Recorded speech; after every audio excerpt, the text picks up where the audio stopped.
Ndugu zangu wa Tanzania wenzangu, hususan vijana wa nchi hii ya Tanzania. Leo ni tarehe 8 mwezi wa 12.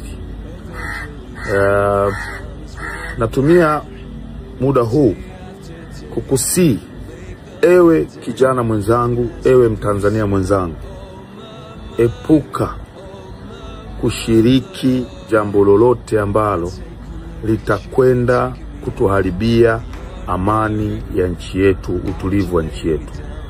Yapo mambo mengi sana ambayo tunaweza tukayafanya kwa ajili ya kurekebisha pale ambapo hapako sawasawa.